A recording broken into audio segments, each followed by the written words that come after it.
The Israeli state rewards the theft of Palestinian land by giving cash handouts and other incentives to any Jew anywhere in the world who is prepared to come to Israel and steal more Palestinian land. For example, Jews who agree to live on the illegal settlements in the Jordan Valley have each been rewarded with 15 acres of stolen Palestinian land, free housing, free education, free healthcare, and free stolen irrigation water, and 75% of their electricity, utility, telephone and transport bills are paid for by the state, and they are also given $20,000 long-term loan to help them settle in on someone else's land. As for the Palestinians, any of their land that they are not able to cultivate for 3 consecutive years is taken away from them, even if that land was closed by military order and access to it prevented by soldiers or settlers with threats of death. Next time you see Israeli olives, Jaffa oranges or other Israeli fruit at your supermarket, let's think of Zainab Durabi and how they stole her olive grove. Share Zainab's story with the store manager. Explain to him, politely, that it hurts and offends you to see the fruits of oppression on sale at your supermarket. The largest importer of fresh produce originating from Israel and its illegal settlements into this country and the rest of Europe is Carmel Agrexco.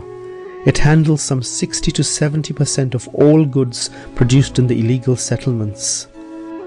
They supply most of the big supermarkets with Israeli fruits, vegetables and flowers. It is half owned by the Israeli government and its UK headquarters is in Hayes, near Heathrow Airport. A committed and brave group of activists has campaigned tirelessly for several years against the company. They have picketed the entrance, blockading it by chaining themselves to the gates and to the trucks loading Israeli produce, bringing the company to a complete standstill for most of the day, resulting in huge losses of revenue for Israel. On one occasion they even managed to enter the depot and replace the Israeli flag flying on the flagpole with a Palestinian one.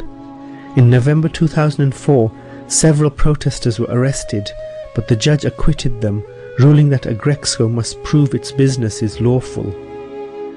The International Court of Justice in 2004 ruled that the Israeli settlements are illegal, built on stolen land.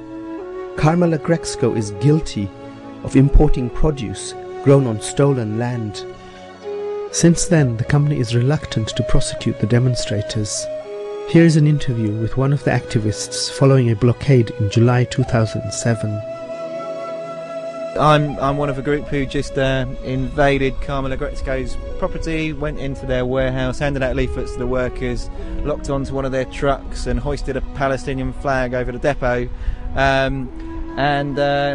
They don't seem to want to prosecute us because they don't want the details of their business coming out in court. And that's because in 2004 a group of activists blockaded the depot, and there ensued a court case for aggravated trespass, where a judge ordered that Agrexco had to disclose details of the settlements on Palestinian land, occupied Palestinian land, that the company dealt with. Agrexco had to disclose details of those settlements, and they were exposed to a lot of public scrutiny and public anger about what they were doing. Since then, I think 5 similar actions have taken place where the company have refused to prosecute protesters who've disrupted their business because they don't want any more bad publicity. And what this company do, they export produce, fruit and veg, avocados, flowers, herbs, from settlements mainly in the Jordan Valley in the West Bank, which go to all the major supermarkets in the UK. When we were in the depot just now, we saw trucks from Tesco's, etc. We saw goods marked with going to Tesco's on the boxes, and these products are grown on stolen Palestinian land, on land which has been taken from the Palestinians by military conquest. Israeli settlers are able to get their produce to European markets in 48 hours, whereas Palestinian farmers' goods are left rotting in the fields because of the illegal Israeli checkpoints. They can't even get their goods to the market in Nablus. That's a local market a few miles away, because of the apartheid restrictions. I was in the Jordan Valley earlier this year, and I went to a village called Fasail, where the Palestinians in the village are slowly being transferred out of the area. They're being forced out of the area because the Israeli army won't let them build any new houses within the area. The only thing that Palestinians are able to do in that area is work for Carmel Agrexco. They don't want to, and when you speak to them, they tell you that the best thing that you can do to support them is to campaign against companies like this. But that's the only livelihood that's left open to them at the moment because of the apartheid system. And I spoke to 2 children under the age of 12 who were working for Carmel Agrexco on illegal settlements for under 30 shekels a day. So this company really is involved in a sordid, grubby business, and we hope the campaign grows against them.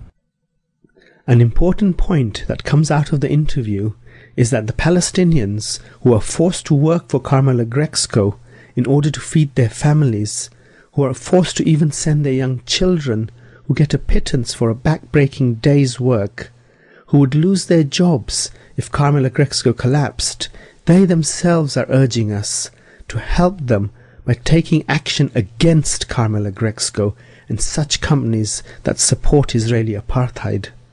What excuse is left for us not to boycott?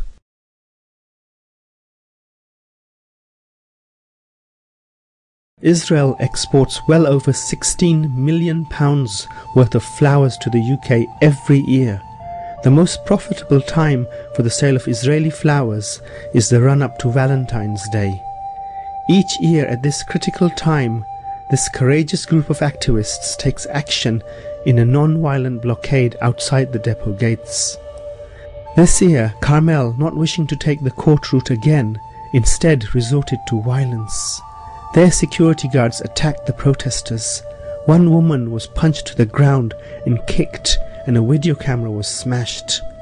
This, however, did not stop the brave activists, who once again managed to blockade the Israeli depot on one of its most busiest days of the year.